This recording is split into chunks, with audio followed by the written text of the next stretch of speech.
waxaan soo galnay doorasho cajiib ah oo dhinac dhalinyaro ahaan aanu malay horay inaysan u dhicin maanta ay ugu horeysay uu bilaabay xisbiga daljir garabkiisa dhalinyarada shuwa waxa ah dhammaan garabka dhalinyarada waxay ka dhacay waxa goobjoog u ahaa oo kaliya dhalinyarada xitaa xisbiga golihiisa dhaxmay maaha waxay noqon kartaa tusaale ay u noqon kartaa dhalinyarada Soomaaliyeed inay kaligood wax qabsan karaan wax dhisan karaan dawladnimo iyo dawlad wanaag xitaa heer aan isku doorano vote for one man vote xitaa inaan gaari karno anaga kaligeed so anagu waxaan dareensanahay haddaan nahay dhalinyarada Soomaaliyeed dadka u soo baxaya wadankan aqoon-yahanada maanta مسؤوليين مانتا dadka maanta iskale inay xilka qabtaan ay u taliyaan wadanka waxaan dareensanahay inaan isku filannahay ee aanan u baahnayn international communities in United Nations wax walba aan ku dhiirigelinayo dumarka inay hoggaan leader ay noqon karaan ana u soo qaadanayo daliilo fara badan daliilka koowaad aan u soo qaadanayo waxay tahay dumar inay hoggaan fiican yeelan karaan waxaa ka mid ah qisadii Balqiisa ee Quraanka lagu wada sheegay Balqiisa waxay ahayd gabar oo maxaa la dhahay cariga sabba wadanka Yemen gabar hogaamiye ahayd waxay hogaaminaysaa baarlamaan oo rag ah gabadhaas waxaa lagu xusuustaa aayado Quraanka ay ku sheegaan fa'tuuni fi amri ma kunta qaada'atan amran hatta tashadun taasoo macnaheedu ay tahay baarlamaankeedii markay la hadlaysay waxay dhahday nimayahow aawada tashanno sidee wax yeelnaa iyada maysan dhihin talabood nimanka waxay dumarku ku tilmaamaan gabdhaha inay yihiin saafilbood ma aha saafilbood taasaa daliil u ah wakiilka ugaha xisbiga iyo waaxyaha gobolka banaadir ee degmooyinkaas hoostaga iyo guddoomiyaha iyo golaha dhexe iyo xubnaha garabka dhalinyarada dhammaantood waa u hambalyeynayna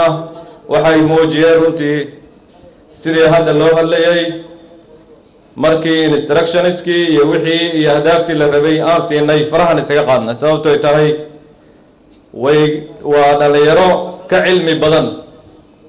dadka xilalka ugu waaweyn dalka haya jaamacaday ka baxeen da'doodu ha yaraato laakiin way ka aqoon badan yihiin in badan oo xildhibaanadeena qaranka ka mid ah in badan oo madaxdeena ka mid ah way ka aqoon badan yihiin waan ku faanaynaa marka waxay muujiyeen haddana ayadoona isqabqabsi jirin inay si saxa oo caday wax u dhistaan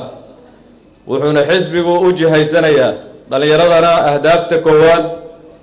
iyo fishankeenu waa dhalinyarada sababtoo ay tahay boqolkiiba 70 bulshada ayay qayb bay bulshada ka yihiin marka maadaama ay yihiin majority bulshada Soomaaliyeed waxaa khasab ah haddii dawlad Soomaaliyeed la shaqaynayo iyo haddii wasaaradii shaqaynayso iyo haddii maamullo goboleed ay shaqaynayaan inay dhalinyaradu ka noqdaan saamiga ay ka yihiin bulshada oo ah boqolkiiba 70 taasaana xisbiga daljir uu ku shaqaynaya waxaan u jahaysan doonaa dhalinyarada gobolada wixii hadda ka dambeeya haddii ilaahay yiraahdo waxaan ugu xigi doonaa garabkii kale oo haweenka oo ayaguna qayb bulshada muhiimka ah inaan kala soo qayb galo dhalinyarada xisbiga daljir shirkan weyn ee ballaaran oo boqolaalka dhalinyarada ah ee magaalada Muqdisho gardaafaheeda ka yimid gabdho iyo wiilal bale aan kala soo qayb galay runtii waan ku faraxsanahay waana idinku hambalyeynaya waxaan dhahayaa hambaliyo waxaan u hambalyeynayaa waxaan hambalyeelayaa hoggaanka xisbiga oo halkan iga muuqda oo mataqaanaa iga hor muuqdo musharaxii madaxweynaha gobolada dhexe galmudug saaxiibkay axmed fikri xoogayahana waa u mahad celinayaa iyo guddoonka xisbiga iyo madaxdiisa inta kale oo ka joogta dhammaan waa idin salaamayaa salaanka bacdi sida muuqata Soomaaliya waxaa bilaabatay marxalad cusub oo taariikheeda ka mid ah waa marxalad laga guuraayo waxaan ahaa reer hebel oo siyaasad ugu jilaayo marxaladii odayaasha ay qaybsanayeen qaaraanka dowladnimada way soo dhamaatay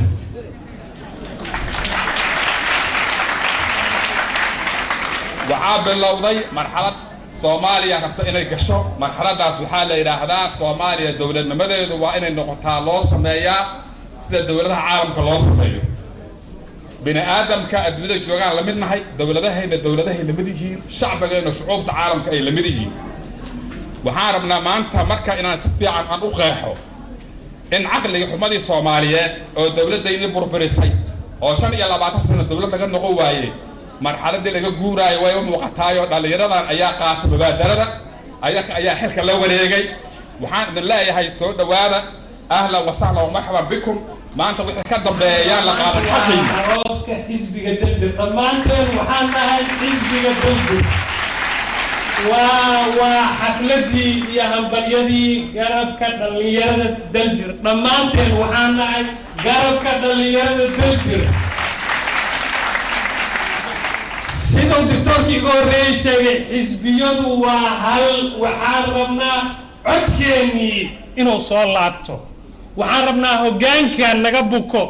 in hoggaan caafimaad qabo oo dhalinyaro ah inaan helno wiji cusub oo dalkan u baahan yahay sanad waa sabraynaa sanad kadib sabar marka la yiraahdo dhalinyarada bismillah ma sha Allah markaad garabkiina fiirisaan 18 ilaa 30 jir ودد ودا سمان وحاته المستقبل في ودنك وحاته الحدود في ودنك وحاته المحور ودنك وقوف عليك ونهانتي ما دام أيضا عارفين واحد دولة ينظام إسكندر الديمقراطية هذا أنت كسر باللاودين ماشي وهو سيسا هو أنت الحافظ الصدورتين وبرنامج كان يوصل عليه حصل وصوص على إكزاكتلي بالبا كان الكويت وبرد وصوص على سيدنا عام السلام وأنا وحكب الله كتب له واقع خير الله سي وصوص قبل حقيقة جود عزب مثلا أحمد معلم فريد ونهانتي أرين لقوا فاني كان كسوق جالسي أنت لقى سوق بالله حافظ يدو عن عندنا كل حجرين سيدا أول شيء وتبدي لقوا رئيسي وضياش أنا حتى يكون عندنا نجار أنا وحنا صادقين هذا كنت سنتاي وضياش إنه كسر هذا أيجي هو يسوق بيه ما يدعك ولا marka dhalinyarada maanta dhaqaajiya dhiigga dhalinyarada dhurwaaga dhulkeena ka soo dhiciyay dhaqaajiya dhiigga dhalinyarada dhurwaaga dhulkeena ka soo dhiciyay salaamkii waxaan doonayaa inaan si kooban uga hadlo ahdaafta ama waxa uu yahay xisbiga Daljir gaar ahaan garabka dhalinyarada gobolka Banaadir xisbiga waa xisbi siyaasi hana qaaday horumarka kuna talaabsaday muddo kooban horumar aad u ballaaran xisbiga waxa uu siimaan dhammaan muwaadiniinta Soomaaliyeed meel walba oo ay joogaan xisbiga waxa xor u ah ama ku soo biiri kara ama ka qayb qaadan kara qof walba oo muwaadin oo Soomaaliyeed meel walba uu ka joogo dal iyo dibadba madaxda sharafta leh ka tarjumayso xisbiga oo inooga horeeyo hadda horteen uu ka muuqdo xogeyaha guud ee xisbiga iyo xogeeyihii hore dhammaantiini waxaan idinku salaamayaa salaanta islaamka asalaamu calaykum waraxmatullaahi tacaala wabarakaatuh marka xigta